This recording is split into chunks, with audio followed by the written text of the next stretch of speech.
And lu mulainya di umur 11 rumah Faye. Bener gak? Yes. Gila.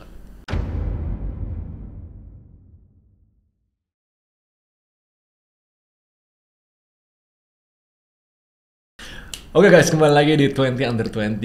Ini Faye, lu tau gak, kayak a lot of my netizens itu komen, ini kenapa yang di 20 Under 20 itu semuanya yang terkenal di TikTok, terkenal di apa. Tapi in reality, gini deh, times change gitu. Di pas pandemi, pas orang banyak kayak itu, these people rise. Makanya kebetulan lebih gampang dari TikTok. Siap. Tapi this time, I have you. Kayak kita mau Gue cerita. nggak terkenal, gue nggak populer, orang TikTok nggak suka sama gue.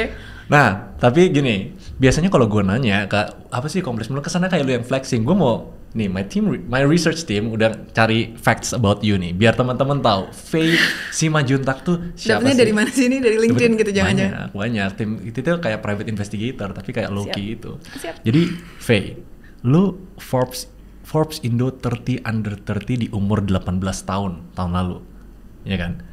Lu membangun non-profit organization namanya Rumah Faye, CEO and co-founder, benar? Founder.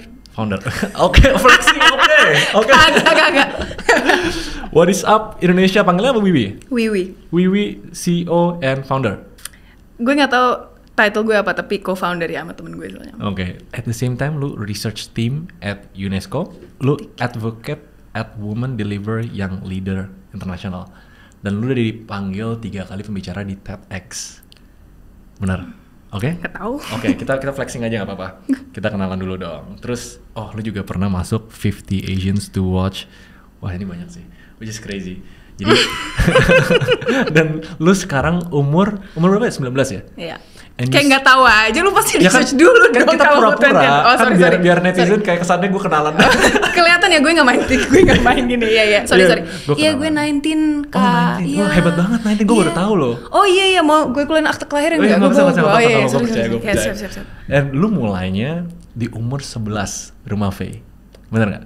Yes. Gila, this is crazy. Nah, netizen tuh suka kayak gitu, kayak soalnya gila, gue kayak harus react dulu. Oh iya, siap. Iya, kayak Mikirin komen mereka tuh gimana nanti gitu. iya. Jadi this part, I want you to tell a bit about yourself. Kayak siapa sih Faye Simajuntak? Kan gue udah flexing ini buat lu nih, ya kan? Gue udah kasih lihat ke apa? Banget, Kalau bro. lu cerita kayak gini, kesannya kayak lu kayak ngapain sih gue cerita kayak gini? Gue udah flexingin. Nah sekarang I want people to know you as you. Faye Simajuntak siapa sih? Umur berapa sih? Lahir dari mana sih? Dari keluarga mana sih? Gue ngomongnya ke lu atau ke para pemirsa gitu? Ke gue aja gak apa-apa. Oh iya. Kita ngobrol. Jadi kesannya kayak mereka tertuilnya aja. Oke, hai teman-teman. Gue Faye Simajuntak. Gue 19 tahun, lahiran tahun 2002. Gue anak kolong, bokap gue tentara, jadi gue banyak pindah-pindahan. Sekarang tinggalnya di Bali, tapi sebenarnya gue sebentar lagi mau pindah karena mau sekolah. Pindah ke Amerika. Iya. Oh, bapak lu tentara. Iya betul. Kakak lu siapa? Kakak lu, kakak gue gak punya kakak. Opung. Kita Kita tahu. poin. Iya. Gue juga selaku cucu dari opung gue dari sisi mana? Yang nggak usah pura-pura nggak tahu deh. Kita clickbait tuh harus. Katanya ini adegan kan? Oh, iya. Nggak, gue juga cucu Pak Luhut Panjaitan selaku Menteri Koordinator Maritim dan Investasi. Nah itu sebenarnya ya, what every people kayak interesting. To be honest pas pertama ya, gue pas dikasih tahu Faye siapa sih, gue research dulu gitu. Oh siapa nih kayak rumah Faye gitu. It's the first time yang gue denger. Tapi kalau orang bilang Faye cucunya Bapak Luhut, sopan nggak kalau gitu sopan? Ya, Cucunya dari Bapak Luhut, kayak wah gitu loh. Dan kayak jadi penasaran gitu. Because gini, karena salah satu topiknya tuh kayak gini. Lu bukan dari backgroundnya kayak terkenal di TikTok atau apa gitu. Tapi lu ngelakuin something yang menurut gua gak banyak orang, even the most privileged people di dunia, mungkin less than 1% itu ngelakuin yang lu lakuin sekarang. So kayak rumah Faye, lu mulai di umur 11. Lu bisa ceritain dikit nggak? Apa sih rumah Faye? Kenapa lu ngebangun non-profit padahal lu dari background keluarga yang oke, lu bisa masuk military, lu bisa masuk politics. Why do you choose untuk ngebangun rumah Faye? Sebenarnya kalau awal mulainya gitu kali ya, itu balik ke keluarga emang gitu. Karena gue datang dari keluarga yang selalu menekankan gitu kepentingan pelayanan gitu, membantu masyarakat. Terus orang kayaknya kalau ngelihat gue sama Rumafe mereka pikir gue tuh kayak malaikat gitu ya, hati nurani gitu. Tapi sejujurnya kagak juga. Gue kayak gue biasa guys, gue biasa bro. I think ya kan. Oke, di sini harus biasa ya. Soalnya kalau gue nonton lu di TEDx, di mana kayak kesannya gila, this anak muda ini muda banget, tapi pembawaannya udah dewasa banget. Tapi di podcast ini kita harus show your young self ya. Kayak orang normal kan? Ya udah, oke. Orang normal, kayak gue bukan gitu ya. Lo pikir gue cicak gitu? Kebanyakan orang, gila dari keluarga kayak gini, kayak bukan orang normal nih kayak gitu. Bukan orang normal. Padahal kita harus relatable kan. Gue udah ngobrol sama lu kayak, I like your personality a lot gitu. Dibanding kayak persona yang harus menjaga gimana kayak ternyata ya. Gue ya. Lanjut dong cerita dong. Oke, ya udah gitu kan. Kita motong mulu. Jadi mohon maaf. Jadi gue inget banget gue dari kecil tuh umur SD. Teman-teman gue boleh ke mall, nyokap bokap gue tuh maksa gue kayak melakukan pelayanan gitu di beberapa daerah di mana kita tinggal gitu. Terus gue ngikut-ngikut aja, gue emang nggak pernah ngerasa tanggung jawab pribadi gitu. Sampai waktu kelas 5 gitu, gue belajar tentang istilah perdagangan manusia, human trafficking. Umur berapa? I was in 5th grade, kelas 5. Jadi gue sekitar 9 tahun kalau nggak salah, 9 atau 10 tahun. Umur 9 kayak expose sama tentang human trafficking. Okay. Terus gue inget banget, gue sebenarnya milih itu untuk proyek sekolah. Gue pikir itu proyek paling gampang, soalnya gue pikir traffic, macet, human, orang kan. Jadi gue pikir orang macet gampang, soalnya yang lain kan susah-susah kan. Jadi gue bilang, orang macet. Itu aja gue pikir. Terus gue pulang, terus gue belajar gitu, gue Google, gue lihat kok nggak ada mobil gitu, adanya chains gitu, foto hitam putih gitu. Gue baru pertama kali gitu belajar bahwa perdagangan manusia adalah ya dimana manusia itu diperjualbelikan. Terus gue kayak shock gitu karena gue ngerasa ya dari kecil udah cukup terekspos pada isu sosial gitu, tapi perdagangan manusia gue nggak pernah dengar. Terus gue pikir Indonesia nggak mungkin ada gitu kan, ada ternyata. Dan kita adalah salah satu negara yang cukup parah gitu ya, bukan cuma perdagangan manusia tapi perdagangan anak, eksploitasi anak gitu. Dan gue inget banget gue ke nyokap gue bilang gue nggak makin nyokap gue bilang mak gitu pun gue mau bantu gitu, yuk mama donasi gitu. Gue bilang kayak gitu, mama donasi gitu. Jadi nyokap lu palak gitu? Iya, gue bilang mama harus donasi gitu. Terus dia bilang ya nggak begitu juga ya, gue takut sama nyokap gue.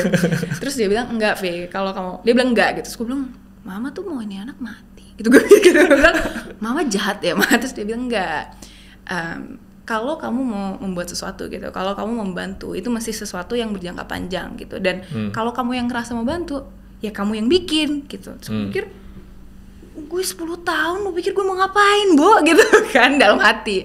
Tapi habis itu kayak, gue gak tahu kenapa gak ada malaikat atau apa datang ke dalam mimpi gitu. Tapi kayak, gue masih kepikiran aja gitu, bahwa hidup gue tuh gampang banget. Hidup gue gampang. Gue gak pernah mesti mikirin apapun, kecuali nilai sekolah, nilai PR gitu ya. Terus akhirnya gue baca lagi, terus gue lagi datang ke orang tua, gue bilang mak, pak, gue mau belajar lebih lanjut gitu tentang spesifik ini dulu, prostitusi anak, spesifik. Prostitusi anak. Jadi Rumafe waktu pertama didirikan tuh slogan kita stop prostitusi anak. That was the specific. Itu umur berapa? 10? Gue masih 10 tahun, 9-10 tahun. Oke. Dan di situ itu yang luar biasa gitu ya menurut gue tentang orang tua gue. Mereka nggak langsung bilang apaan sih lu nih anak gitu kan. Mereka bilang oke. Jadi berdua yang dua-duanya kerja. Mereka berkomitmen untuk setiap hari duduk sama gue sambil gue belajar tentang isu perdagangan anak, eksploitasi anak dan kekerasan seksual pada anak. Dan di situ gue belajar banyak sih, dan gue Bokap lo nyokap lo tuh mikir apa sih, kayak lu umur 10 tiba-tiba research tentang perdagangan anak. Nih ya, for most people ya biasanya ya. Kayak gue pernah teman gue bilang kayak anaknya ya udahlah kayak mereka kayak brush it off gitu lah, kayak mungkin cuma fasenya doang atau gimana, tapi lu bisa dari ide, dari research dan lu bangun dari umur 11 sampai sekarang. Sampai jadi a real foundation gitu. Bokap nyokap lu tuh kayak apa sih, what's going on in your head waktu itu? Walaupun lu tahu ada empatinya gitu, kenapa lu bisa decide buat start Rumafe? Soalnya kayaknya simple sih, kata keluarga gue gini, lu ngerasa kasihan, lu ngerasa simpati, itu nggak bakal ngapain-ngapain. Yang berdampak itu tindakan nyata. Jadi pas gue Google itu ya biasalah orang tua mah, lu Google tuh belajar ya begitu-gitu aja, tapi lu nggak pernah ke akar rumput gitu kan. Ya udah, oke gitu gue bilang, gue langsung kontak organisasi anti perdagangan di Indonesia gitu di daerah sini.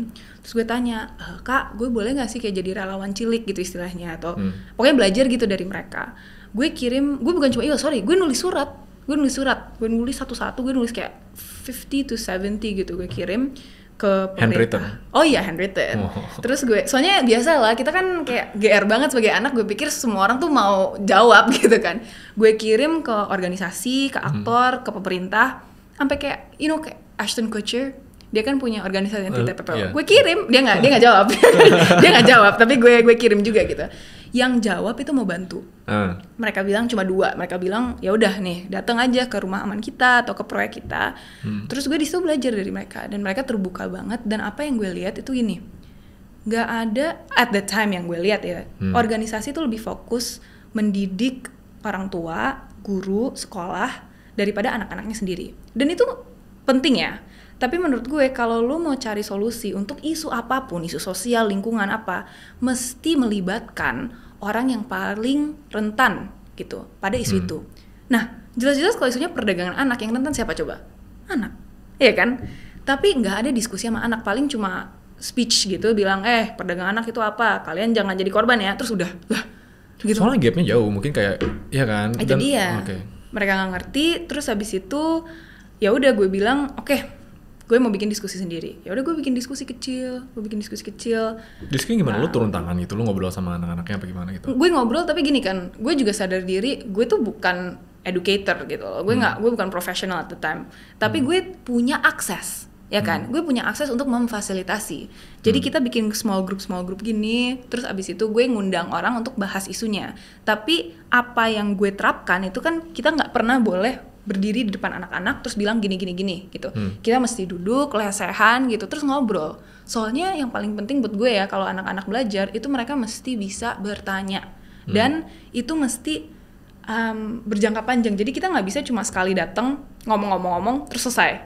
Ya kan? Kita mesti berbulan-bulan ada di situ, bertahun-tahun sampai mereka merasa nyaman untuk melaporkan kasus, untuk gimana ya? Untuk istilahnya curhat gitu sama kita kalau ada isu. Open up lah basically. Open up gitu. Jadi gue nggak pernah mau banyak-banyak bikin apa, diskusi bikin apa, tapi yang paling penting itu bahwa dampak kita ada. Gak usah ngomong gitu biar mereka ngajarin anak mereka, kagak, ngajarin adik mereka aja gue udah seneng gitu kan. Dan itu kan serius, jadi kita cuma mulai dapet kayak laporan dari daerah-daerah ini kayak 2 tahun, 1,5 tahun lah, abis kita ada di situ. Tapi rata-rata organisasi lain kalau mau bukan gue nggak mau rata-rata. Lo udah mulai mikir-mikir nih ngomong apa nih. Tapi rata-rata mereka lebih fokus pada gimana ya? Kalau membantu gitu. Sometimes kita terlalu mikir, sekali membantu itu udah efektif, selesai. Tapi kalau nggak berjangka panjang terus apa? Gitu. Namanya anak juga kita, I don't know about you, tapi waktu gue SMA orang datang, orang ngomong, gue gak dengerin juga sih gitu kan. Mesti ada diskusi. Makanya kita di satu tempat bisa 3-4 tahun lebih. Karena cuma lewat itu cuma dari 3-4 tahun itu bakal ada results gitu. Tapi berapa orang sih kayak sekali lu diskusi, berapa anak sih biasanya lu handle? Dulu gue itu banget sih, gue control freak banget. Gak boleh lebih dari 6-7 anak dalam satu grup. Jadi belum tentu itu satu daerah ya, tapi mereka dalam satu kelompok tuh 6 atau 7 orang. Kalau kebanyakan mereka takutnya kayak nggak kayak terlalu ramai, nggak kedengeran gitu nggak sih, kayak nggak kayak enak empati ngomong gitu. Apalagi kan kita bahas isu seperti hak anak, seperti kesehatan reproduksi, seperti perdagangan anak. Anak-anak tuh gengsi gitu kan. Mereka nggak mau ngomong sama orang tua, sama temen juga susah gitu. Jadi ini mesti kelompok yang kecil-kecil banget, dan kita percaya ya bahwa dampak rumah V itu sebenarnya bukan dampak rumah V. Gimana? Karena dampak berjangka panjang itu cuma bisa datang dari orang akar rumput gitu.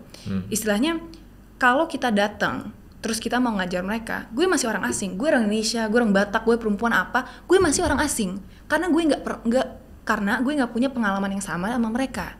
Yang punya pengalaman yang sama siapa? Mereka. Jadi kita datang, kita nggak pernah kasih kurikulum kalian harus belajar ini, tapi kita tanya, kalian perlu apa sih gitu? Situasinya bagaimana? Dan kita menyesuaikan apa yang mau disampaikan gitu ke situasi gitu. Apakah kasus yang banyak itu perdagangan? Apakah itu eksploitasi? Apa itu kekerasan? Apa akar masalahnya gitu? Karena kalau kita bahas perdagangan manusia itu bukan cuma perdagangan manusia, itu juga isu gender, tidak ada pendidikan, isu akses air gitu. Jadi kita juga ngeliat akar masalahnya apa dan bagaimana rumah V bisa masuk. Karena kalau kita datang aja bilang, hey kalian jangan jual anak kalian ya, lah Nggak bisa. Terus ya kan, jadi kita kalian jangan jual anak kalian. Kenapa? Karena kita bakal kasih anak-anak kalian beasiswa. Gak usah anaknya pinter banget, gak usah apa, kita kasih beasiswa biar mereka bisa sekolah, biar mereka bisa kerja, biar kalian gak usah jadi korban perdagangan gitu. Jadi solusi menurut gue, lu gak bisa kasih solusi ke setiap daerah tuh solusi yang sama. Lu mesti adaptable, lu mesti tahu masalah baru tuh banyak-banyak keluar, dan adapt yourself, menyesuaikan diri, menyesuaikan program pada masalah baru itu. Gitu. Lo tau gak dari tadi gue mikir apa pas dengerin lo kayak gitu? Gue takut, I hate you gitu, jangan-jangan. Gue tuh jujur ya, kalau bahasa Inggris yang keren tuh flabbergasted. Kayak gue very amazed. You know why? Kayak I wanna know what's going into your head gitu. That's itu aja ya. Mungkin ya, kalau misalnya you ask 25 years old, 30 years old, atau yang umurnya lebih experience, atau yang lebih apa, they wouldn't be able, sorry bahasa Indonesia ya nanti. Mahil dihujat. Mereka belum tentu bisa mau turun, bisa ngerti, bisa mau make a difference kayak lo. At the same time, lu waktu itu umur 11. Lu tuh punya opsi. Lu dari keluarga yang cukup berada. Lu aman, lu bisa sekolah, lu bisa apa. Lu waktu itu bisa pilih main PS aja di rumah gitu. Atau main apa gitu, kayak apa gitu. Tapi you do this gitu. Why gitu? Apart from the empathy, apart from the lu pengen ngubah sesuatu, tapi I wanna know dari deep, what hidup lu tuh jadi apa sih kalau misalnya waktu itu lu, apa yang bikin lu kayak gitu? Because again, this podcast, itu I want the young people. Gue mau anak muda. Gue mau anak muda tuh. Setiap kali lu ngomong bahasa Inggris, lu bayar gue 5.000. Lu donasi. Setiap kali dia ngomong bahasa Inggris, dia donasi 5.000 ke rumah V. Fix. Udah 2 ya, 10.000. Challenge ya. Oke, jadi gini, apa yang bikin lu kayak gitu? Karena gue pengen anak muda tuh bisa relate. Kayak soalnya selama ini privilege dan lain-lain, belum tentu ya orang yang privilege dari keluarga berada tuh bisa punya jalur itu, dan gue lumayan amazed sama lo. Gue amazed banget, fishback dulu, ya kan? I wanna know. Oke, 5.000. Gue mau tahu apa sih yang di kepala lu waktu itu? Udah lama sih, jadi gue nggak inget-inget banget juga. Tapi kayaknya ada dua sisi gitu. Dari sisi dan sebelum dikatakan, maksudnya I know we talk a lot about privilege, and I know you're a big believer that privilege itu nggak berarti bahwa lu bakal sukses gitu. Tapi gue juga, maksudnya mesti katakan juga kalau lu punya privilege itu lu udah difasilitasi gitu. All you have to do is take the step gitu. Jadi dalam hal itu gue nggak banyak, maksudnya ya pasti menghadapi rintangan ya. Tapi rintangannya mungkin gue dikit gitu untuk gue gitu. Nah kalau tentang apa kepikiran gue, ada dua sisi sih. Pertama mungkin dari kenapa gue mulai, I think itu sebenarnya karena gue naif. Karena ini, lu mau tau gak sih? Karena gue gak mikir. That's exactly it. Karena gue waktu kecil, gue pikir gue bisa nyelamatin semua anak Indonesia dari perdagangan manusia. Dan gue percaya itu karena gue didukung sama komunitas gue gitu. Dan karena gue research dan gue mau ngambil tindakan nyata itu. Jadi mungkin kalau sekarang ya, kalau sekarang kayak lu mikir kayak gue nggak mungkin lah, jadi bikin nggak mulai. Iya, itu faktornya beda kali ya. Iya, jadi kalau lu tanya gue waktu kecil, pasti gue nanya kenapa tidak, gitu kan? Dan itu sekarang gue mungkin jawabnya beda gitu. Tapi waktu gue kecil, ya nggak ada orang. Gue dan ada loh ya rekamannya, kayak gue bilang ya nggak ada lagi orang yang ngerjainnya, siapa lagi, gitu kan? Lu mau gue bolehin anak-anak itu mati? Kagak kan, gitu kan? Gue cukup agresif gitu dulu. Tapi kayaknya gue selalu, ini sesuatu yang gue selalu bilang, gue rasa itu tanggung jawab gue dengan privilege yang gue punya, dengan apa yang gue punya, pokoknya gue punya tanggung jawab untuk melayani orang lain dalam hal apapun gitu. Dan buat gue pribadi, apa yang gue lihat itu isu perdagangan manusia, gue bisa membantu untuk memastikan bahwa anak-anak gitu ya punya tempat aman gitu, bisa kita bantu untuk bisa kita bantu dalam proses rehabilitasi. Nggak banyak orang yang punya privilege itu, dan gue rasa gue mesti menggunakan privilege itu. Jadi itu sebenarnya tanggung jawab gitu pertama. Dari situ kedua itu bagaimana gue bisa masuk ke akar rumput. Kenapa? Karena ya dulu gue nggak bisa bahasa Inggris gitu. Gue nggak bisa bahasa Inggris, gue malu banget orangnya, gue nggak suka public speaking, gue benci ketemu anak-anak lain. Tapi ya gue out of our comfort zone aja, out of my comfort zone, gue turun aja. Ya udah gue nggak bisa bahasa Indonesia, tapi gue mesti kerja. There is not, itu tuh menurut gue very amazing. Karena kalau gini, kalau misalnya gue dibalik ya, gue di posisi yang very very privileged ya. Apalagi kita sebutlah mayoritas orang yang umur 10-11. If it were me, kalau gue jujur sama diri gue sendiri ya, kalau gue kayak gitu, ya gue mendingan pilih main game, gue mendingan pilih apa. Jadi again, gue bakal ulangin lagi, that the fact bahwa lu bisa pilih jalur itu, even though your privilege is nothing short but amazing. tambah 5.000 lagi tapi it's worth it. Enggak, tadi ada bahasa Inggris juga jadi sebenarnya 5.000-nya udah 4 kali. Ya, gua mau bilang itu lagi. Cuma oke, jadi ini topik selanjutnya. Oke, udah move on kita. Lu kan dicap ini. Mungkin banyak lah yang bakal bilang ini kan topik umum lah. Iya. Apa sih pressure-nya, tekanannya sebagai seorang cucu dari Bapak Luhut? You know, that's so interesting sih. Gue rasa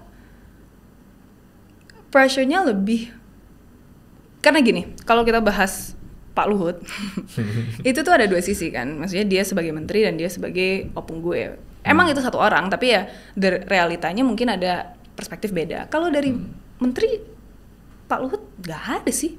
Maksudnya gue bersyukur banget sih. Kayaknya gue nggak tahu kalau tentang keluarga lain, tapi gue rasa kalau di keluarga lain di mana orang tuanya itu banyak kerja di pemerintahan ataupun di tentara, susah untuk mereka bahas isu-isu sensitif. Jadi isu seperti tes keperawanan pada calon koat, isu diskriminasi, pokoknya isu-isu struktural gitu ya, yang ada di Indonesia mungkin susah untuk mereka karena orang tua ataupun kakek nenek mereka itu tertutup untuk bahas isu itu.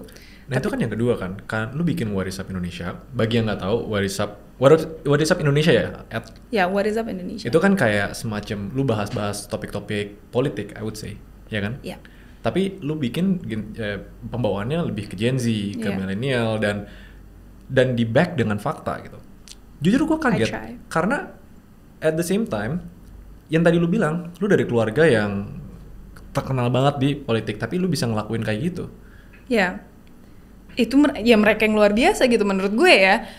Jadi kalau dari pressure ya yang lu bilang, kalau dari kakek gue ya biasa namanya kakek pasti ada gitu kan, kayak gue mau bikin kakek gue bangga gitu. Tapi sebagai saya menteri apa, jadi kamu mesti apa, nggak pernah gitu. Karena dia benar-benar percaya ya perjalanan gue. Dia tuh mau banget fasilitasi gue gitu. Kayak gue waktu diriin Rumah V aja, dia banyak bantu funding. Tapi kayak 2 tahun yang lalu kita lagi ngobrol gitu, saya bilang, tau gak sih V, I didn't think you could do it. Dia bilang, apa sih dia mau bantu gitu, tapi dia nggak pikir bahwa bisa sampai segede ini gitu. Jadi ya itu sih maksudnya, kok bisa gue nggak tahu, kok bisa gue boleh mulutnya sampai nggak tahu diri banget kemana-mana ngomong apa, gue nggak pernah dimarahin. Yang penting gue bisa berbasis fakta, gue bisa bilang, oh gue percaya ini karena ini, gue nggak pernah dimarahin. Dan menurut gue akhirnya ya intinya lu bertanggung jawab sama apa yang lu keluarin gitu. Betul. Dan lu harus mandiri. Lu harus kalau misalnya ngomong sesuatu backlash jangan kayak lu harus bertanggung jawab. Dan itu pertanggungjawaban yang gede untuk orang yang di umur di bawah 20 tahun. Ini tadi kan kita udah flexing kan di awal kan. Rumah V dan lain-lain gitu. Pertanggungjawaban itu ngerubah your daily life gak sih? Kayak kan lu bilang, kayak soalnya gue selalu bilang ke semua 20 under 20, untuk seseorang yang punya achievement gede atau pengen achieve sesuatu yang gede di bawah umur 20 pasti banyak sacrifice. Iya. Gue mau tahu dari lu tuh apa sih yang di pikiran lu, kayak karena lu bisa aja dengan gampangnya mengubah trade your time dari kerjaan kayak gini ke happy aja, jalan sama temen lah atau ngapain keluar negeri traveling. Kenapa lu ngelakuin hal yang kayak gini? Ada nggak sih sacrifice yang lu lakuin sekarang, dan opini lu apa sih terhadap anak muda yang trying to achieve kayak lu gitu? Pertama ini sih kayaknya kalau achievement gue itu cukup beda dari achievement teman-teman gue yang lain. Kenapa? Karena mereka rata-rata private sector kan atau entertainment, dan kalau itu menurut gue luar biasa banget. Tapi kalau buat gue pribadi, kalau dalam hal aktivisme gitu, gue nggak nyaman sih manggil gue pribadi aktivis, tapi kayak dalam hal aktivisme atau youth change making or whatever you wanna call it, gue kurang suka istilahnya. Kenapa? Karena gue rasa anak-anak yang menjadi aktivis itu tuh dipaksa menjadi aktivis. Karena isu struktural, bukannya dipaksa oleh orang tua atau apa, tapi kalau ekspektasi. Bukan ekspektasi juga. Kalau pemerintah kita tuh cukup gitu membuat undang-undang yang siap untuk membantu anak-anak yang diperdagangkan dan mengimplementasi itu dengan cara yang efektif, gue nggak usah kerja ini, gitu kan. Kalau P2T P2A kita udah cukup efektif, gue nggak usah bikin rumah aman. Bukannya itu salah P2T P2A pribadi, bukannya itu salah satu orang dari pemerintah, tapi itu masalah struktural yang akhirnya gue sebagai organisasi gitu ya, dan teman-teman gue dari jaringan itu mesti masuk sebagai istilahnya Hansaplas gitu, karena kita sebenarnya ya harusnya kita temporer. Jadi sebenarnya menurut gue kalau tentang isu, kalau aktivisme specifically ya, gue rasa rata-rata anak-anak muda yang jadi aktivis itu nggak boleh disorotin. Bukan nggak boleh, tapi mesti disoroti, mesti diakui bahwa mereka itu luar biasa sudah bekerja keras, tapi yang mesti dilihat itu lingkungan mereka. Kenapa mereka akhirnya mesti menjadi aktivis gitu kan? Karena masalah struktural. Daripada lu buang-buang uang mau masukin dia di podcast, mending sorry, mending bukannya lu kan ya udahlah pribadi. Mending lo lihat dulu apa sih lingkungan yang masalah, lu mengalokasikan dana yang benar agar anak-anak lain dari daerah dia nggak usah jadi yang sama gitu kan. Jadi kalau itu dulu sih kayak disclaimer gue, kalau tentang kayak youth yang sosok anak muda gitu, menurut gue harus diperbedakan gitu antara yang kerja keras because they want to, because it's beautiful and amazing, dan anak-anak muda yang kerja keras bukannya karena nggak mau ya, gue rasa we're very passionate, tapi karena ada isu struktural yang orang dewasa belum. Nah tapi kan itu pilihan, kayak itu problem. Lu punya pilihan untuk oke, gue harus ubah ini. Itu sebenarnya ya, walaupun lu bilang ke diri lu sendiri, oh ini kewajiban gue karena gue bisa, gue harus. Tapi kenyataannya ya, buat orang rata-rata mereka ngeliat gitu opsional. Tapi lu bikin ke diri lu sendiri bahwa lu ngerasa itu sesuatu yang wajib lu lakuin to fix walaupun temporer. Again, pertanyaannya lu masih muda. Lu bisa pilih untuk spend waktu lu nggak ngelakuin kayak gitu. Sekarang your daily life deh gimana? Itu kita to the point aja nih. Sekarang daily life tuh bangun gimana? Gue bakal dimarahin sama teman-teman gue sama bokap nyokap gue nih. Kenapa? Soalnya gue suka dimarahin, katanya gue workaholic. Oh ya? Ya gue bangun jam 5, jam 6 atau 6. Holy, pagi. Dulu gue lebih pagi lagi sih, tapi sekarang karena pandemi gue ini agak siangan gitu, 5 atau 6. Gue 5 atau bukan siang. 5:30 lah, 5:30 or 6. Okay. Terus gue jalan pagi, terus gue olahraga, terus habis itu gue kerja 9 to 5. 9 to 5 plus ya biasanya kalau ginian. Dan gue abis itu malam sekolah. Gitu aja. Kerjanya tuh apa sih lo? Ya masuk sehari-hari lah 9 to 5-nya itu lah. Ngerancang program, rapat, baca laporan, rapat lagi, ngerancang program lagi, rapat lagi, evaluasi program, asesmen kasus, ya gitu-gitu sih, bikin pitch, bikin a lot of things. Terus habis itu gue juga ada kerjaan bukan cuma RF tapi juga WhatsApp Indonesia dan kerjaan gue dikit-dikit di UNESCO itu. Jadi ya udah, jadi sambil gue kerja rumah V, gue juga kerja dikit-dikit itu, baru malamnya gue sekolah gitu. Me time-nya? Nonton TV, Netflix kayak apa kayak gitu? Lu nggak ada sama sekali? Aduh, lu benar gak ada kayak ini shocking sih buat gue. Lu tau nggak, gue aja nih, gue kasih tau ya as perspektif. Sekarang tuh gue bangun jam berapa tebak? Jam 9, 8. Enggak, that's good. Tapi lu tidurnya malam kan? Ya, kalau gue tidurnya gitu. cukup early because gue ya sleep schedule gue cukup kayak baby sleep schedule banget sih. Tapi gue sendiri tuh ada waktu buat Netflix, waktu buat apa? Kayak gue aja ngerasa gue perlu. Mungkin karena gue udah om kali ya, udah tau gak sih? Om Reman. Jangan. Lu bener-bener me time lu apa? Olahraga. Terus gue suka nonton? Biasa sih, gak ada waktu. Musik? Dengerin musik, ya sambil kerja kan dengerin musik. Gue ya maksudnya kalau nggak gini. Kalau gue ada waktu gue bakal ketemu teman lah gitu kan. Tapi gue juga orangnya kayak wow, this makes me seem so sad man. Gue mau tau gak kenapa? Soalnya gini, gue tahu. Tapi ini bukan one track lah untuk gini, masalah gue tuh terlalu banyak mikirin kerja gitu. Jadi oh my god, ini jadi cerita ya. Gue boleh gak sih cerita di publik? Gue ada orang. Kalau gue sih boleh, gue sih senang. Maksudnya ada laki gitu kan, dia kontak gue pikir gue kerja, maksudnya he was hitting on me. Terus gue jawabnya, dia bilang, hai ini siapa gitu, bapak. Terus gue bilang, oh oke, kalau mau email rumahfirdaus.id. Terus habis itu gimana gue bisa bantu? Like, oh enggak, gue mau kenalan aja. Jadi maksudnya otak gue terus temen gue sampai sekarang ketawa-ketawa gitu. Soalnya gue emang cukup one track minded gitu sih kayaknya. Kayak gue dong, gue kayak, Faye kenalan gue mau ajak ke Twitter, terus nggak balas DM gue. Sampai manajer gue kontak email. Sorry. Lu baru aja marah-marahin gue karena IG gue jelek gitu ya. Gue jarang banget ngecek IG bro. Tapi kita tanya nih, menurut gue ya, bagi yang nonton sampai sini, gue tahu lu bilang kayak yang aktivis gini jangan terlalu disorot itu gimana. Menurut gue orang-orang kayak lu exactly yang perlu disorot kalau bisa sebanyak mungkin menurut gue. Karena gini, di zaman informasi it's very susah buat kita filter mana yang bagus, mana yang jelek, mana yang bisa jadi role model, mana yang enggak. Orang tuh filter mereka sendiri gitu. Tapi sejujurnya kalau lu tanya non-profit atau kayak tanya apa sih yang bisa ngebantu masyarakat, apa yang bisa ngebantu, dan spesifik anak muda, gue bisa bilang sekarang kayak siapa sih? Kalau yang global mungkin Greta, ya tapi kan itu kan climate dan lain-lain. Di Indo belum ada gitu. Mungkin itu yang bakal make the movement, karena gue ngerasa kayak gue nggak aware ya, tapi sejak Greta kayak jadi sorotannya tuh yang lain lebih banyak gitu. Itu yang kerennya sih, gue berterima kasih banget sih buat dia, soalnya gue tahu waktu gue pertama mulai itu nggak banyak. Gue cuma tahu satu, Malala Yousafzai. Dia tuh panutan gue banget. Tapi selain itu di Indonesia tuh nggak banyak. Baru sekarang ini kan banyak kayak organisasi anak muda gitu kan. Gue tuh cukup shock, soalnya mereka tuh luar biasa banget. Udah ada theory of change, vision, mission. Gue datang turun ke kampung sama spidol, tau kan spidol snowman sama drawing A4, terus gue ada yang this is my vision. Tapi makanya, lu tuh dengan kalau misalnya lu get exposure, lu tuh bisa make a movement. Gue support banget, nanti gue bakal post banyak lah tentang dia.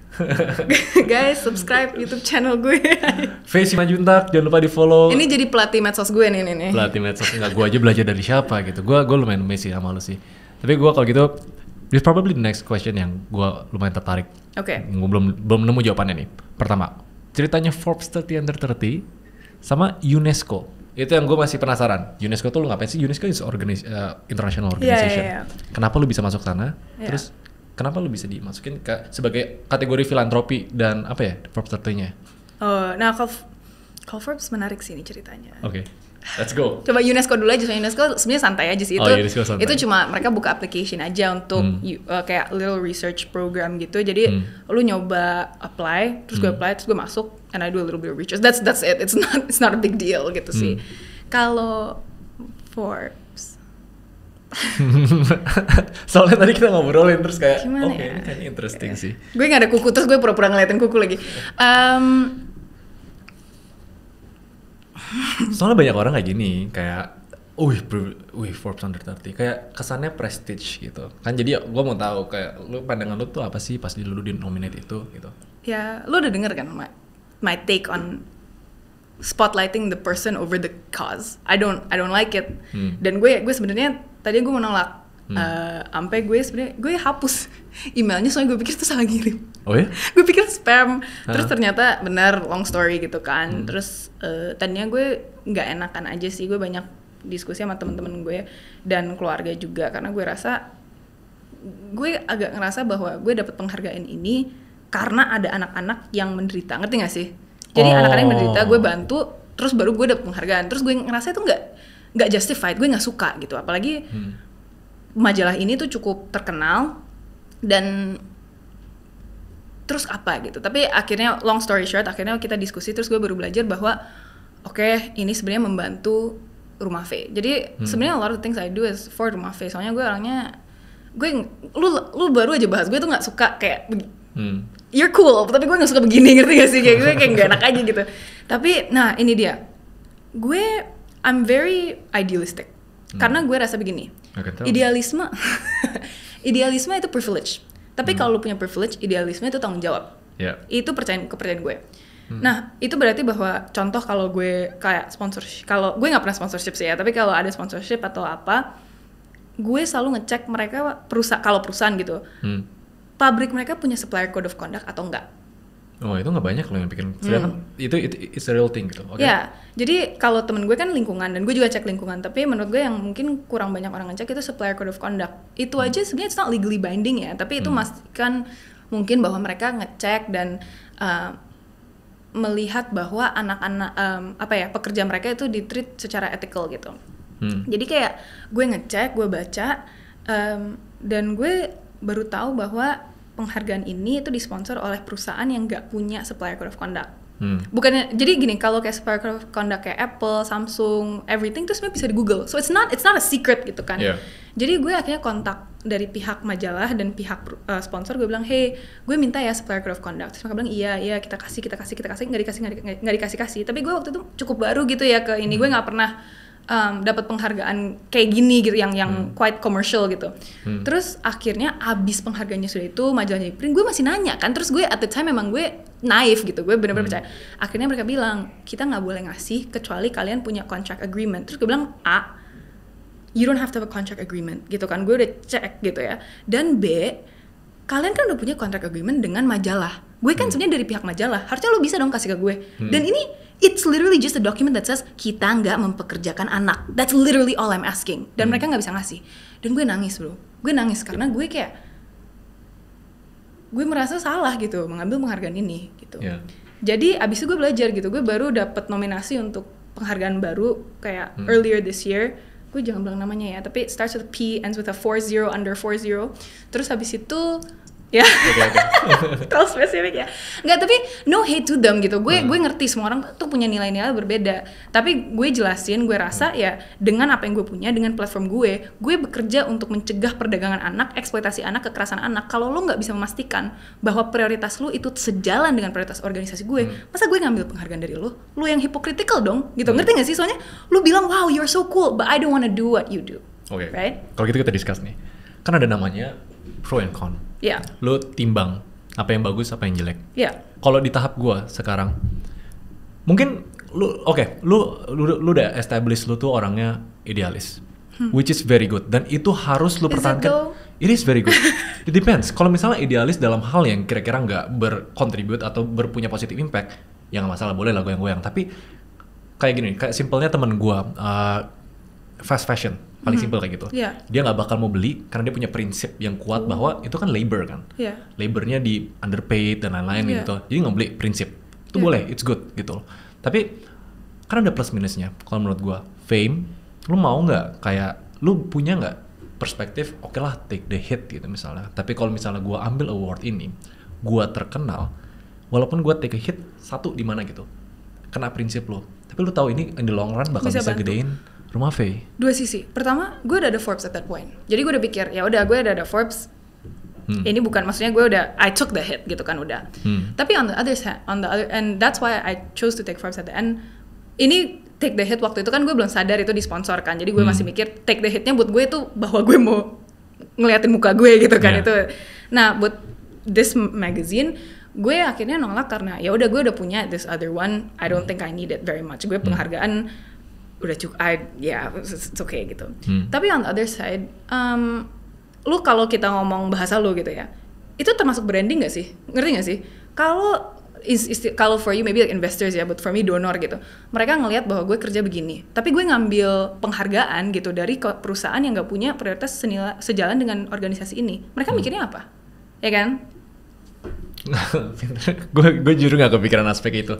Like, come on, Faye, lu tuh ini ya, gue kalau boleh jujur ya, lu tuh nggak boleh. berapa tahun lebih muda daripada gue ya? Berarti gue 26 nih, lu 7 tahun. Yes, tapi sir. in a lot of ways, gue baru, ini gue jujur. Gue takut. Baru pertama kali, gue ngerasa kayak gue yang harus belajar banyak dari lo. Jujur. Yang lain gini, anak muda tuh sampai sekarang gue belajar banyak. Gue inspired. Kayak gimana cara mereka start muda, perspektifnya apa sih kalau misalnya nanti gue udah punya anak, gue tahu gitu, gue masih ngapain gitu. Tapi lu tuh ngasih perspektif baru ke gue, untuk kayak the way lu passionate banget in your cause, the way cara pandang lu terhadap yang sebenarnya you can have it easy in life sebenarnya, lu bisa gampang, privilege, gue bakal ngomong in reality kan, tapi privilege itu lu pakai well spent, gak banyak orang yang punya privilege dia pakai dengan benar gitu. I hope so, but I think it's also important to, dulu ya gue tuh sangat bitter sama teman-teman gue yang latar belakangnya sama gitu, karena gue pikir kok bisa sih lu gitu kayak gue udah kerja banting, gue ngerasa ya gue kerja banting tulang gitu, tim gue kerja banting tulang, terus lu gampang banget sama apa sih bracelet Cartier lu gitu. You know which bracelet I'm talking about? Tapi gini, menurut gue privilege juga ada dua sisi. Privilege financial dan sosial. Financial tuh udah banyak yang bahas. Tapi sosial menurut gue juga sesuatu hal yang mesti ditekankan gitu. Gue punya keluarga, oke, mungkin mereka nggak selalu yang you can do it, tapi mereka lebih terbuka gitu. Mungkin ini teman-teman gue tuh nggak disosialisasikan juga kan. Mereka nggak pernah dukung oleh orang tuanya untuk membuat sesuatu seperti ini. Dan mereka bisa berinisiatif, that's true. Dan gue memang mesti banyak proaktif agar rumah vape bisa terjadi. Tapi ya different people have different opportunities gitu sih. Ya, tapi ya choosing the right path-nya itu yang nggak selalu the same buat kebanyakan orang. Ya, tapi the right path is the hard path, I think. Gue bilang tadi, maksudnya gue tuh, aduh ini nanti kita ngomongnya panjang lebar lagi, tapi I'm not a fan of hustle culture. I know. Yeah. I know I seem like I do hustle, tapi gue anti pamer hustle culture-nya. Jadi gue nggak tahu cara pakai Instagram, tapi I would never like, gue banyak rapat, gue banyak apa, gue nggak bakal seumur hidup, hopefully, jangan-jangan nanti future gue yang joke gitu. Tapi gue nggak bakal bilang di Instagram gue hari ini udah selesai rapat ke-12, abis ini gue kelas 4 jam lagi gitu. Karena gue rasa itu buat apa gitu loh. We know you work hard, that's how you got there. Lu gak usah bilang gue kerjanya sampai capek banget, lihat semua kerjaan gue gitu, lihat ini gue udah baca 1 buku ini gitu. Kayak oke gitu, ada perbedaan antara inspirasi dan lu sok-sok aja mamer gitu. Pamer, emang lu pernah baca itu buku? Kagak juga kan. Intinya lu harus mikir kayak gini, pas lu post sesuatu, kan gue pernah post. Jadi gini, kalau kata orang ya, bukan orang. Kayak orang bilang, wih berapa yang pertama atau apa itu flexing tuh. Gue tuh in a way ya, deliver kontennya tuh bisa sama. Tapi kita harus mikir juga kira-kira kalau misalnya kita deliver ini apa sih bikin orang bakal feel. Kalau gue sendiri juga anti. Kayak kalau misalnya gue post sesuatu, gue juga post tentang hustle culture kan, ya. Jadi gue nonton. Kayak at the end apa sih yang orang bakal rasain, itu yang kita harus pikirin. Kayak sometimes orang tuh memperemehkan, gue cuma post kayak gini, tapi kita nggak mikirin. Bagi kita ngerasa kayak fine-fine aja, tapi bagi orang lain tuh ada yang sisi yang insecure, ada apa gitu. Nah ini the next topic yang gue bahas actually di sini. Karena gue ngerasa ya 20 under 20 ini tujuannya tuh buat inspire, bukan cuma inspire, biar relatable. Tapi banyak yang bilang, gue takutnya banyak yang kayak ini malah bikin insecure atau apa gitu. Makanya every time 20 under 20 gue nggak mau cuma ngomong kayak ada achievement atau gimana. Gue mau tahu kayak lu as a human tuh ngapain sih, kayak lu tuh apa sih gitu. Terus yang nggak banyak yang tahu, kayak kita show personality kita kan di sini kan, nggak banyak yang tahu ternyata pas gue demen lu kayak kita kirim meme. Gue yang ngirim meme, dia marah-marah karena meme-nya nggak kocak katanya. Gue bilang oke lah, ya kan. Kayak lu, ini dulu pertanyaannya. Oke, siap. Sebelum kita bahas tentang lu as masa muda lu lah, lu tuh punya plan nggak sih sebenarnya kayak sampai umur 30, umur 40, 50? Sorry kesana kayak kalau gue ngomong tuh kayak bertele-tele tapi dia bakal kesana kok. Siap. Lu ada plan nggak sampai lu apa sih purpose lu, karena di TEDx lu ngomongin tentang purpose. Sampai lu umur 50, apa yang lu mau diingat sampai lu mati? Kayaknya ya, kebanyakan orang tuh gue jawab itu susah jawab. Tapi lu bisa share gak? What do you think? Ada dua, maksudnya kalau purpose long term gitu ya, purpose of my life, gue benar-benar percaya itu untuk mengasih diri gue untuk pekerjaan anti perdagangan anak. That's really, I do believe kenapa gue ada di bumi ini, di dunia ini, di Indonesia gitu, untuk ngediriin rumah vape, untuk bekerja agar anak-anak yang menjadi korban perdagangan, eksploitasi, dan kekerasan itu. Dan udah pakem. Itu gue percaya 100% gitu. Gue kalau isu perdagangan manusia ya balik lagi, we have to do adaptable solutions kan. Jadi gue rasa itu untuk the next couple years, the next decade, the next century maybe kalau gue masih hidup, itu kerjaan gue. Itu hati gue itu ada di situ, dan kata keluarga gue yang paling penting itu hati gitu. Nah, kenapa lo bisa yakin? Why? You know what? Here's the thing. Orang kalau nyari purpose suka nanya gue gitu, karena mereka pikir gampang gitu. Dan gue bener, ini mungkin gue salah ya, gue banyak salah, gue masih belajar. Gue percaya bahwa purpose itu sesuatu hal yang lo itu nggak inherent gitu. Bahasa Indonesia inherent apa ya? Nggak kayak terlalu. Lo nggak lahir dengan itu. Iya, oke lah. Mungkin maybe if you're religious or like spiritual, which I am. Maksudnya oke, gue takut diucap, cut it out, nggak. So, to some extent you are born with a specific purpose gitu. Tapi menurut gue purpose cuma bisa lo benar-benar dapetin kalau lo bekerja untuk purpose itu dulu. Apakah gue tahu waktu gue 11 tahun bahwa purpose gue adalah untuk mencegah perdagangan anak? Ya nggak juga gitu. Gue cuma mau melakukan hal yang positif gitu. Gue cuma mau berkontribusi ke komunitas gue. Dan di situ abis gue kerja sama anak-anak gue, abis gue belajar dan bekerja dan belajar lagi, baru gue ngelihat gitu, purpose isn't about the world, it's about what you have to give to the world gitu. Dan itu menurut gue itu kesalahpahaman kita tentang mau membantu orang lain. Kita terlalu banyak ngelihat orang lain, which is weird to say, tapi gini, gue mau bantu lo, let's say gue mau bantu lo gitu, lo perlu bantuan gue kasih apapun, tapi kan mungkin skill set gue nggak sesuai dengan apa yang lo perlu. Jadi akhirnya gue ngehambat dong progres lo. Ngapain gue bantu lo? Akhirnya lo juga, lah ini orang ngapain gitu kan. Abis gue pergi and you're left with less than you had before, cause I wasted your time, I wasted your effort, I wasted your energy, and I wasted mine as well. Padahal skill set gue itu bisa bantu kontribusi orang lain. Jadi menurut gue yang paling penting kalau kita mau bantu orang lain, kita pikir diri sendiri dulu. Apa sih yang kita punya untuk membantu orang lain, untuk melayani orang lain, dan itu jadi root purpose, I think. I don't know, I'm still learning, mungkin gue salah. Ya pastinya yang kita agree sama-sama with purpose itu sesuatu yang bigger than yourself. Dan itu lo ulangin juga kan? I think kayak, so. Ya, gue kayaknya udah mention, ini ketiga kali dia kayak happiness ya, pleasure, passion, purpose. Kayak purpose itu at the end yang lo ngelakuin, karena at the same time gue kayak udah nemuin juga, kayak gue nggak mau kayak mati nggak diingat untuk punya kontribusi to society. Tapi mungkin punya gue agak sedikit berbeda. Kalau gue punya empathy itu entrepreneurship di Indonesia gitu loh. Gue punya empathy di sana kayak tentang the education system, the academy, jadi lebih ke sana gitu. Nah, purpose is something yang bigger than ourselves gitu. Cuma with purpose banyak orang ngerasa kayak mereka di pressure to find purpose. Dan jujur ya, a lot of my friends yang Gen Z, jangankan purpose deh, passion yang satu di bawah gitu. Millennials, Gen Z, mereka ngerasa pressured bahwa mereka harus nyari itu. Takutnya when they listen to you kayak, berarti gue juga harus punya kayak gitu, and then mereka ngerasa kayak gitu. Gue mau tahu what your take on that. Gue ngejalanin hidup gue dengan dua istilah gitu kali ya. Istilah pertama itu intention, istilah pertama itu intention, istilah kedua itu disiplin. Disitulah orang suka confuse, kenapa nggak ada kata-kata motivasi ataupun passion. Karena menurut gue, lu punya motivasi, lu punya passion, tapi lu nggak punya intention, sama aja bohong. Lu punya intention, tapi lu nggak punya. Tapi kalau lu punya intention, lu bakal pasti ada motivasi. Ngerti nggak sih? Jadi lu punya goal, lu punya tujuan. Start with why, exactly gitu. And discipline is pretty self-explanatory gitu ya. Tapi kalau intention itu yang menurut gue sangat menarik. Karena I don't think people talk about it enough. But here's the thing, right? I think orang tuh suka terlalu fokus sama kata. Gue suka intention, motivation, passion, whatever. Itu kata-kata aja.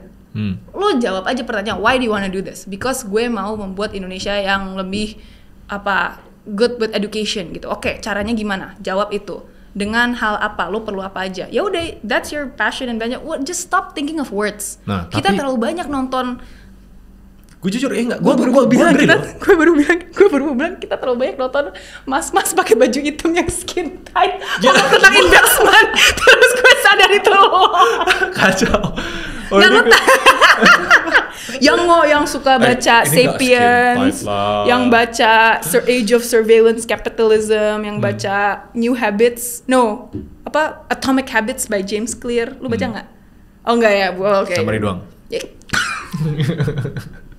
Iya, tapi maksudnya gini, bukannya it's bad, obviously, like people watch what they want, I watch it too, I think it's cool, tapi lu jangan terlalu kayak stuck on standar-standar orang lain gitu sih. Tapi itu gampang untuk gue bilang karena gue udah di sini gitu, ngerti kan? Gue baru mau bilang.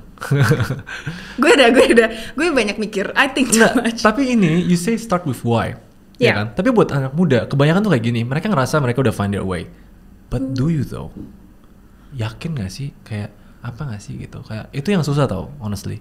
Gue nggak tahu apa-apa ya, tapi menurut gue nggak ada hal yang yakin juga sih di hidup ini. Lu jangan terlalu attach sama hal yang fana. Maksudnya lo mati sebentar lagi juga lo bakal mati, dan gue juga gitu. Iya, worry-nya kan kayak what if. Itu pertanyaan yang paling sering juga. What if gitu. Kalau gue ngelakuin ini, gue nggak yakin gak sama ini. Kayak itu kemarin salah satu topik yang interesting, kayak di generation yang masih muda ya, Gen Z dan lain-lain, itu tuh mereka punya overloaded with information, mana yang harusnya benar, mana yang salah. Salah satunya tentang itu, kayak buku-buku ada yang bilang this is the right way, this is the wrong way, kayak lu harus ikutin mana sih. It seems like di umur lu kayak have it figured out gitu. Oh, I don't. No, not at all. What's your opinion? Kalau gitu, ini bakal link to the next question that would say penutupan lah untuk podcast ini. Okay. Apa saran lu kayak buat orang-orang, the general people? Karena again, kita nggak bisa bilang kayak spesial kesini. The general people yang masih muda, yang under 20 specifically. Saran lu tuh apa sih regarding yang tadi? Apa yang mereka harus lakuin? Apa yang harus mereka pikirin? Apa yang mereka harus plan di masa depan? Lu punya nggak? Karena perspektif lu tuh jujur unik banget. Kayak I really like kayak lu bisa share a lot of these things yang gue yakin 100% kalau gue disuruh research dan gue lakuin, gue belum tentu bisa. Kayak probably ya. Bisa aja. Enggak juga lah. Kayaknya kita ini lebih menarik kalau lu bukan host, kalau kita conversation. Soalnya kayaknya kita banyak yang nggak. Actually, I think there's a lot of things that we wouldn't agree on. Do you know what I'm saying? Ngerti nggak sih? Gue setuju. Okay. Anyway. ada kok. Tapi ya. Ya ngerti kan. Tapi bedanya gini, don't worry. Kalau misalnya gue, I'm a very sebisa mungkin unjudgmental person. Kayak walaupun gue ngerasa 1 + 1 tuh 2. Lu ngerasa. Gue nggak jago matematika, tapi menurut kayaknya itu bukan rasa deh. Terus ada orang bilang 1 + 1 3. Gue sebisa mungkin sekarang gue try to be very people oriented. Try. Karena dulu gue orangnya egois dan lain-lain gitu. Gue nemuin krisis gue di sana. Jadi at the end people gitu loh. Jadi tapi emang adil lo kayak mengabaikan orang salah? Depends how you see it gitu. Kan at the end people live their life. Kalau gue, ini menurut gue, ini sekarang conversation. Gue kan belajar. Kan kakak kelas. Iya kakak kelas. Tapi belum tentu gue lebih benar. Umur nggak? Lu ada quote kan? Umur belum tentu reason buat lu nggak bisa ngelakuin sesuatu. Bener? Iya tapi bisa juga menjadi alasan. Maksudnya bukan selalu, tapi can be too. Gue kan nggak punya banyak pengalaman kayak lo kalau dalam hal ini. Kawan. Gue ngerasa right and wrong, salah atau benar, itu kebanyakan mayoritas didiktate dari what the society thinks. Okay. In reality, in my opinion, ini my real opinion, right and wrong itu balik lagi ke perceptionnya orang-orang. Kayak honestly ya, ini kontroversial. Kalau misalnya orang mencuri, it's easy society buat bilang itu salah. Gitu. Tapi try, kayak part of people itu empathy. You cannot feel kayak the deepness, seberapa dalam dia ngerasa, gue ngerasa kayak di ujung atau anak gue mati gitu misalnya. I know it's wrong. It's wrong. Society thinks it's wrong. I say harusnya lu gak ngelakuin itu. Ada hal yang lu bisa lakuin. Tapi mungkin dia gak kepikiran. Jadi itu conundrum. Gue gak bilang itu benar atau salah. Tapi that's the other aspect yang lu harus lihat. In my opinion. Jadi kalau orang jadi OB, jadi apa? Konsep gue yang penting gak merugikan orang lain. You do you. Gue sama, tapi gak terlalu sama. I think gini, kayak gue jadi cerita tentang rumah sedikit ya. Kemarin bukan kemarin sih, beberapa bulan kita nangkep beberapa pelaku perdagangan anak gitu. 3 mas-mas. Mereka udah di cuff gitu kan. Kak, minggu lalu kita udah ditangkep gitu. Maksudnya jelas-jelas mas ada di sini gitu kan. Belum kok gitu. Gua kak, kita ditangkep terus kita bayar gitu dia bilang. Wah. Nah kan. Nah, ini dia isu korupsi. Oke, kalau yang gede-gede gue nggak akan bahas. Itu menurut gue itu cukup black and white ya. I don't know what you think, but for me itu cukup black and white ya. Tapi yang ini, di beberapa daerah yang kita bekerja, bribery itu banyak terjadi gitu. Bukan cuma, ya it happens everywhere. Untuk jurnalis, untuk aparat penegak hukum, dan gampang banget untuk orang bilang, wah pemerintah korupsinya parah, bla bla bla. Nah, tapi lu pernah gak sih gitu, gue nanya, pernah gak sih lu ngomong sama orang-orang ini yang ngambil uangnya?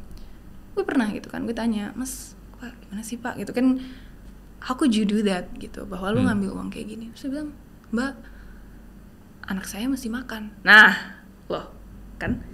Gue gak bisa bilang berarti kan, gue gak bisa marah-marah. Tapi, gue beda sama lu dalam hal ini. Gue masih nganggep itu salah, gue masih nganggep itu black and white. Lu salah, lu ngambil uang. Oh itu salah? Iya kan, iya. Cuma emang ada alasannya, dan balik lagi kayak gue bilang, gue tadi ada isu akar rumputnya, isu strukturalnya gitu, bahwa dia nggak dapet pelatihan, bahwa dia nggak dapet like minimum wage gitu untuk ngasih makan anak dan istrinya gitu let's say. Jadi itu sih maksudnya gue bener-bener setuju. Nah pertanyaannya tuh bukan moral lagi, tapi apa sih yang mesti kita lakukan gitu untuk memastikan bahwa ini tidak terjadi lagi. Pendidikan, right? Pelatihan untuk aparat penegak hukum ataupun memastikan bahwa para pekerja di Indonesia itu dibayar according to living wage gitu. Jadi iya sih gue setuju. Moral and ethics itu kita jujur ya gue pengen ngomong lebih dalam tapi takutnya kayak moral and ethics itu interesting karena gue pernah ditembak pertanyaan kayak gini nih, simple ya. Kalau lu digedein kayak ada satu Eskimo lah, dia jauh dari peradaban, dia digedein knowing that membunuh orang itu hal yang benar. Knowing, selalu dibilang benar, selalu apa gitu. Terus kita datang ke sana, and then bilang kayak yang lu lakuin itu salah gitu. Tapi dia seumur hidupnya digedein untuk dibilang itu benar. Dan dia ngerasa, anggapannya kalau dia punya agama, dia ngerasa itu yang bikin dia masuk surga. Dia benar atau salah? Nah, relatif kan, cause like you said, truth and false is socialized to you gitu. Tapi gue takut bahas kalau di sini kalau direkam. Soalnya ada banyak hal yang soalnya ini masuk ke nitty-gritty, ke isu-isu sosial juga kan. Beberapa isu kontroversial yang gue nggak bakal bilang ke Mike ini. Tapi akhirnya lo mesti, menurut gue yang paling penting itu empati balik sih. Lo bisa nggak sih taruh lu, maksudnya gimana ya, memposisikan diri gitu di dalam posisi mereka. Empati, I like. Kayaknya gue Fishbump-nya kurang ya kalau dibandingin Eva, gue baru sadar. Ya gue jadi suka Fishbump, every time I feel like kayak kita align hal itu, jadi lu bisa kira-kira lah. Kalau gue high five sama teman-teman gue nggak mau high five gue lagi, soalnya gue setiap kali ada apa-apa. But morals are interesting dan kayaknya gue suka tertarik bahasnya. Kenapa? Karena you can tell gue terlalu idealis dan gampang untuk idealis sekarang untuk gue karena gue kan dibantu keluarga dan juga ya udah gue kerja, tapi kerjanya gue masih nggak usah mikir kayak gue hari ini gue makan apa gitu hari ini kan. Nah pas gue bertumbuh kembang gitu, pas gue udah dewasa, gue tertarik sih untuk lihat bagaimana sih nilai-nilai gue bakal berubah gitu. Dan menurut gue ini honest opinion. Dapat nasihat gue? Enggak, bukan nasihat, tapi mungkin gue kayak agak bukan skeptical lah dan lain-lain kayak gitu kan. People change in ways yang kita nggak expect mereka bisa change in reality. Kayak when life hits, kayak nggak tahu something's issue yang ternyata bikin lu ngerasa kayak selama ini tuh gue ngapain sih. Lu considered bisa bilang kayak lu udah ngelewatin quarter life crisis belum? Belum. Gue krisisnya banyak sih, gue nggak tahu kalau itu termasuk quarter. Ya kita nggak tahu. Tapi pokoknya I believe kayak you have to anticipate change. Kayak the only thing constant in life, gue percaya itu change. Kayak at the end yang bakal bikin lu stay your path, ya balik lagi, is your why strong enough. Terus, and I think it's important to say gitu, mungkin untuk audience juga atau dan ini buat gue pribadi sini jadi afirmasi gue pribadi. Sometimes your why changes, kan like you said. And I think you say like things change, tapi sometimes people think karena gue passionnya ini harus ini terus gitu. Tapi ya sometimes people the very nature of people is to change. Dan kalau kita akhirnya mau kerja di ini terus karena kita udah ngerasa mesti, ya nggak bakal sama karena lo nggak punya hatinya lagi di situ gitu. Gue percaya ujungnya dua sih sampai sekarang. Kayak apapun yang lo lakuin tuh pasti ujungnya dua. Happiness or fulfillment. Ya sih. Kalau gue, lo kayaknya punya different opinion nih. Kagak sih, gue mau nanya. Happiness or fulfillment? Both, dua-duanya. Happiness. Menurut lo itu ada perbedaannya nggak? Ada. Oke. Definitely. Happiness belum tentu fulfilled. Happiness bisa juga bentuknya kayak short term, bisa bentuknya kayak gue dapat sesuatu, gue ngerasa senang. Gue senang. Tapi fulfilled on the other hand itu kayak lu berhasil gitu loh ngelakuin satu. Kadang lu nggak masih berhasil untuk feel happy gitu. Karena happiness kan juga bisa dalam bentuk perspektif how we see things dalam hidup gitu. Itu yang bikin kita happy. Kayak kita nggak usah kejar aja nih. Sometimes kita appreciate bahwa hidup kita bisa hidup, kita bisa minum kopi, kita bisa nggak usah mikir makan, itu happy. Tapi belum tentu fulfilled. Fulfilled when you actually do something yang akhirnya ngisi apa sih yang kosong di hidup gua gitu. I think ujungnya dua itu. Jadi the why changes atau apa, including me, I change kayaknya udah berkali-kali. Kayak about what I want to do in life. And then ujungnya kesana sih. I think di saat gue sekarang, gue ngerasa udah 80%, 90% pakem. Tapi gue gak selalu bilang kayak gue bakal kayak gini seumur hidup. Karena I believe change is constant. Kita balik topik lagi ya, takutnya masalahnya ini bukan podcast gue. Tapi it's just a funny conversation, right? Sorry, gue motong jadinya. Oh, this is a funny conversation, soalnya gue baru ngobrol sama temen gue, dia juga kayak yang suka webinar, terus dia tanya, what's the most interesting question someone has ever asked you? Dan ini sebenarnya pertanyaan dari anak kelas 5 atau 6 SD, kayak setahun yang lalu, udah pandemi, terus dia tanya, di Zoom gitu, dia tanya, Cafe, I wanna ask a question gitu, ya silahkan gitu, biasanya kayak, what is human trafficking gitu-gitu. Terus dengan keseriusan anak 6 SD gitu kan, agak cabi gitu, anak lucu banget gitu, serius gitu kan. Are you happy? Itu deep loh, itu really deep sih menurut gue nggak tahu cara jawabnya. Soalnya gini, sebenarnya kayak lu bilang, menurut gue happiness itu fleeting. Lu nggak bisa bekerja dengan tujuan untuk senang, untuk bahagia, karena bahagia ya itu perasaan. Seperti semua perasaan lain itu bakal temporer gitu. Nggak mungkin lu bisa selalu happy karena itu mungkin lu agak sakit gitu ya kalau lu happy terus. Benar. Dan di situ gue obviously like I didn't say that to him because he's like a sixth grader. Jadi lu malah bikin dia kayak gue harus mikirin Iya. Tapi gue jadi mikir, apakah gue bahagia? Apa gue senang? Dan gue ya itu, you put into words gitu. Ada perbedaan antara fulfilled dan senang. Dan apakah gue fulfilled dengan kerjaan gue? Sebenarnya nggak juga. Apakah gue bahagia? Fleetingly. Does that make sense? Karena gue bahagia pas gue lihat anak gue lulus SMA. Gue bahagia pas ngeliat anak gue sehat, pas ngeliat mereka senyum, mereka ketawa gitu. Tapi gue mesti menghadapi realita bahwa ini satu dari puluhan ribuan anak lain. Rumah V kita mau bekerja banting tulang kayak apa, tetap aja Hansaplast, ya kan? Tetap aja dampak kita cuma sepele gitu.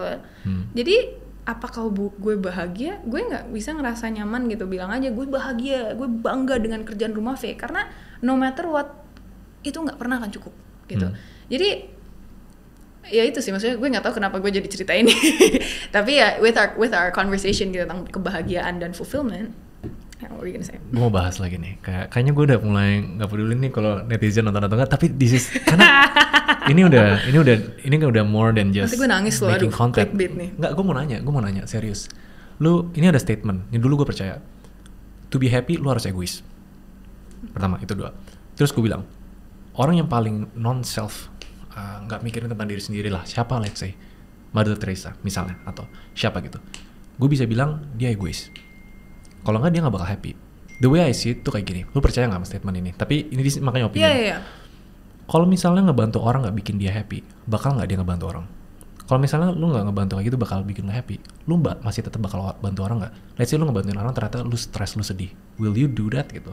Makanya that's where the statement lu harus egois buat lu happy. I know it's kinda harsh gitu, tapi what's your opinion on that? Mungkin nggak lu ngelakuin apa yang lu lakuin sini kalau lu in a way pas lu ngelakuin gitu lu nggak ngerasa happy atau lu nggak ngerasa fulfilled?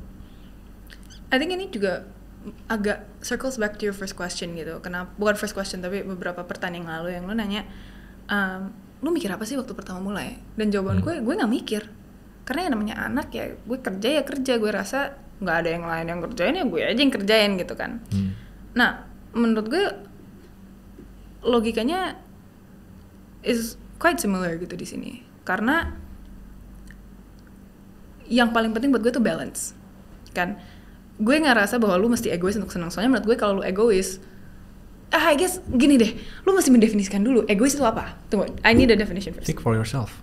Because here's the thing, right? Karena ngebantu orang, in a mungkin way, lo bikin gue ngebantu gue gitu. Kalau dia nggak ngebantu gue nggak mungkin ngebantu orang. Ngebantu dalam bentuk apa? Happiness, fulfillment.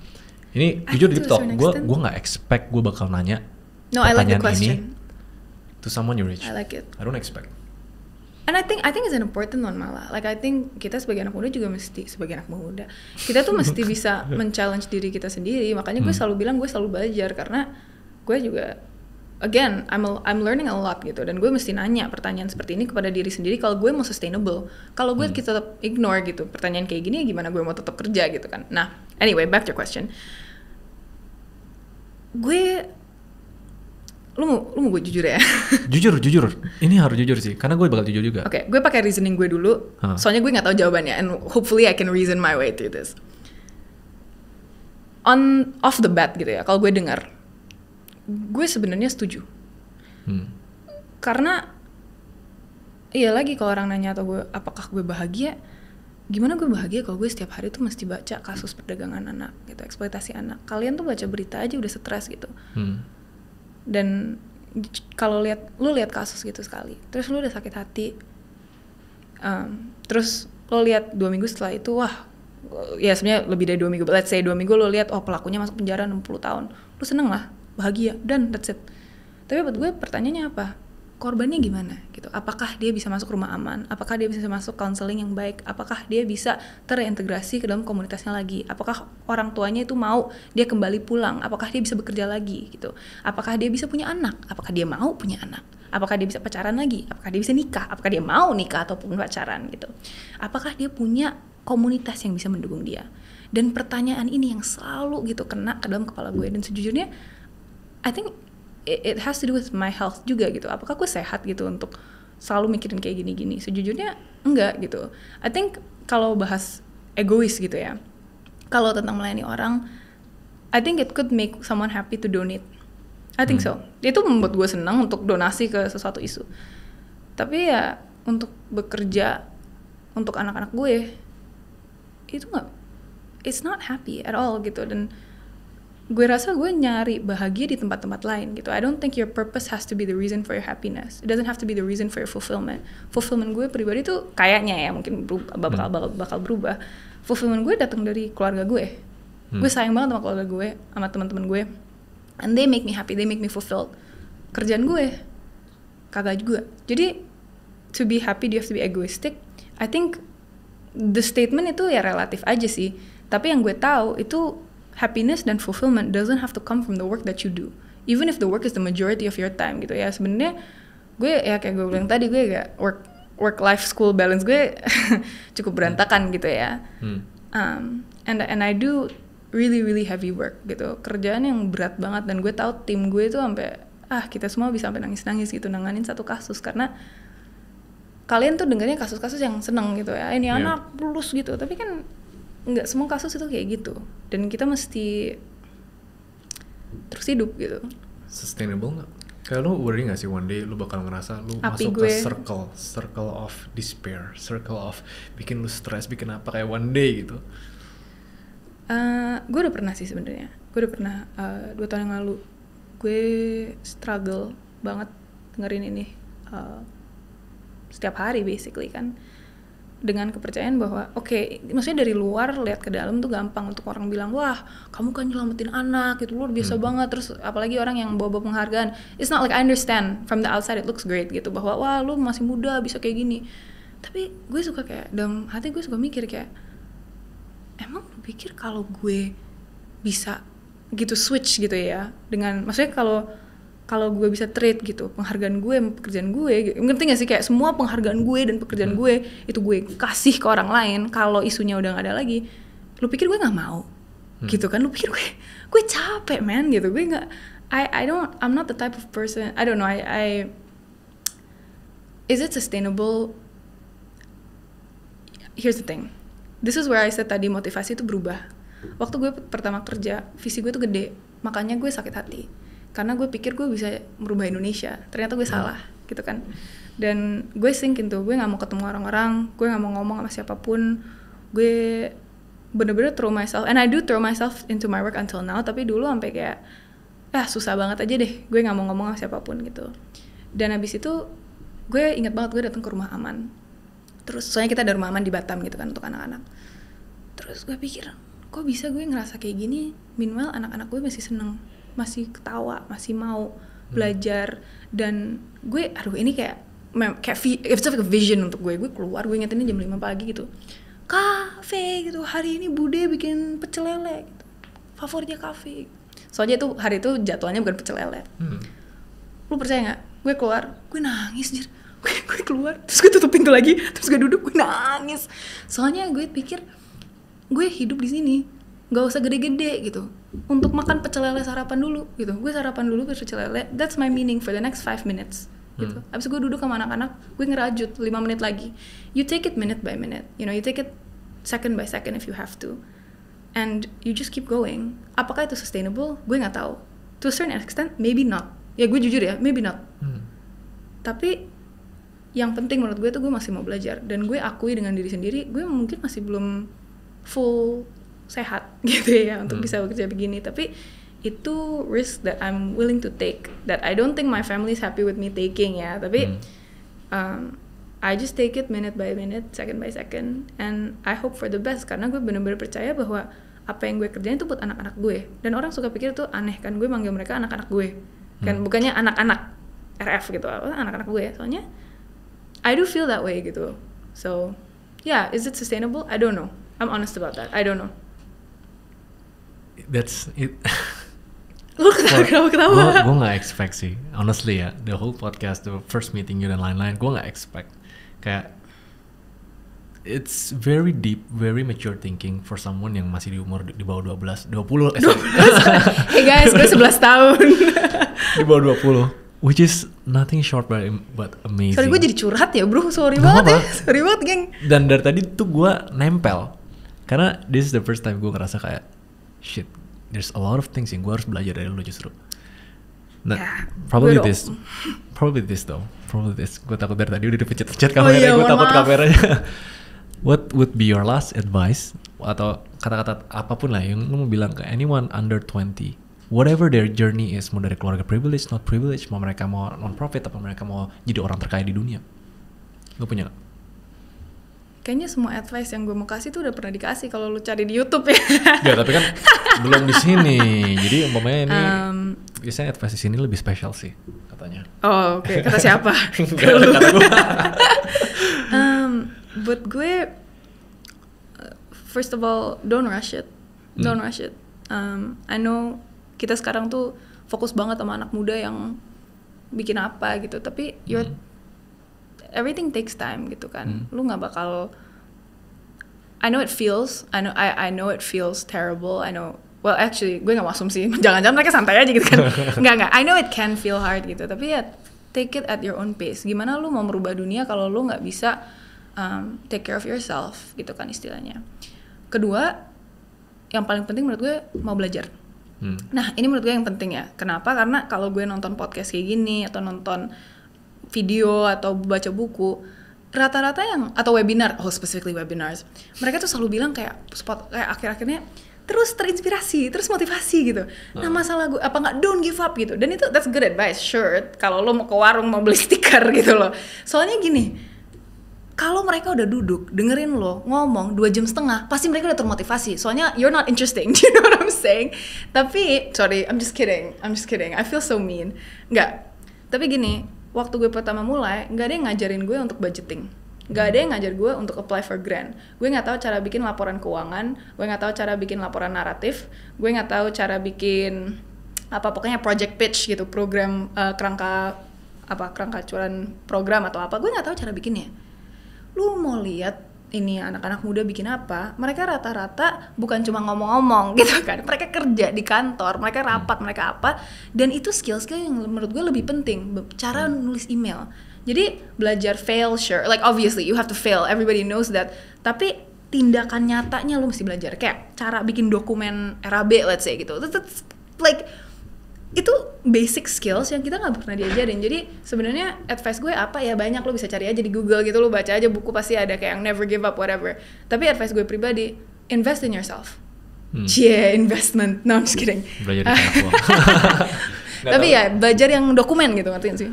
Itu menarik karena gue pernah make statement kayak orang Indonesia tuh lebih suka dimotivasi daripada diajarin untuk ngelakuin sesuatu. Lebih suka lu pasti bisa atau gimana, makes them feel good for themselves. Tapi pas kalau dibilang lu nggak bisa, lu harus belajar A sampai Z the hard time, mereka nggak suka. Itu one of the sad part in reality. Ya, gue no comment. Kontroversi menurut gue sih. No, I get it. Tapi it's itu yang gue rasain sih. Cuma I think you have a very very good valid point, dan it's amazing kayak even semua orang yang punya achievement atau udah do something, they always extend their message untuk bilang don't rush it. Don't force yourself. I mean it's easy for us to say ya. Jadi gue juga susah kalau ngasih advice, because I think advice selalu mesti disesuaikan gitu. Gue siapa sih untuk kasih lu advice? Gue nggak pernah ketemu sama lu, ngerti nggak sih? Tapi I mean that's all I can say, don't rush it. Soalnya sometimes lu bakal regret. Gue nggak regret sih kerjaan gue, tapi gue mesti bikin banyak sacrifices because I started very young gitu. So kalau lu suka hidup lu sekarang gitu, kalau dalam hal kayak lu suka banyak ketemu teman, lu bakal suka jalan-jalan, do that first. You know, like you have all the time in the world gitu. And treasure that, because I think sejujurnya that's something that I didn't have the opportunity to do. Gitu. Apa sih bro? Gue flabbergasted lah. Oke, yaudah kalau oke.